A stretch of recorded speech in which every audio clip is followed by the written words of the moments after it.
जानते हैं कि जिस तरीके से संसद भवन में हमारे गृह मंत्री जी के द्वारा हमारे जो ईश्वर मानते हैं, जिनको हम अपना आराध्य मानते हैं, जिनको हम अपना भगवान मानते हैं, उन पर ऐसी अशोभनीय और अभद्र टिप्पणी की है, जिस पर लेकर हम बिल्कुल भी टॉलरेशन नहीं रख सकते। और अमित शाह ने ये बहुत बड़ी गलती की है और अमित शाह को माफी मांगनी चाहिए, क्योंकि आप जिस संविधान और जिस कानून के द्वारा आप संसद भवन तक पहुंचे हैं, आप उन महापुरुष को वहां पर बरगलाते हैं या उनका उपहास करते हैं। अंबेडकर अंबेडकर अंबेडकर, आपके मुंह से जितनी देर में ये अंबेडकर अंबेडकर निकला था ना, इतना तो अगर हमारी सांसें भी दम तोड़ रही होंगी तो एक सांस में हम अंबेडकर अंबेडकर कहेंगे। और आपने जीते जी लोगों को नर्क दिखा दिया और आप हमको स्वर्ग का रास्ता बताएंगे।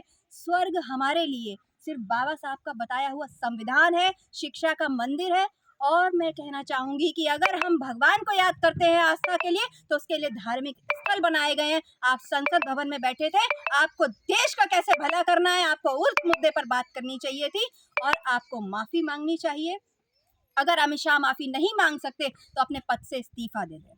कि हम लोगों ने नसरापुर में जाकर के बाबा साहब की प्रतिमा पर माल्यार्पण किया और वहां पर भी प्रशासन हमको रोकने आया, लेकिन जब आप गलत नीतियों को नहीं रोक सकते तो हम गलत होते हुए देख नहीं सकते। और ये मुट्ठी भर लोग हम पर राज नहीं कर सकते, हमें बांट नहीं सकते, हमें काट नहीं सकते। और हमारे बाबा साहब के प्रति अगर इस तरीके की गलत चेतना कोई रखेगा, और आज हमने अनौगी क्षेत्र में टिकैयापुरा गांव में आकर, जो कि मेरा पैतृक गांव है, मैंने यहां आकर अमित शाह का पुतला फूका। और अभी भी अगर हमारी इच्छा नहीं भरेगी और माफी नहीं मांगेंगे तो ये आंदोलन एक बहुत बड़ा रूप ले लेगा। और मैं ये कहना चाहती हूँ कि हर किसी को बाबा साहब का सम्मान करना चाहिए। वो महापुरुष है, उन्होंने हमारे देश को कानून चलाने के लिए संविधान दिया है।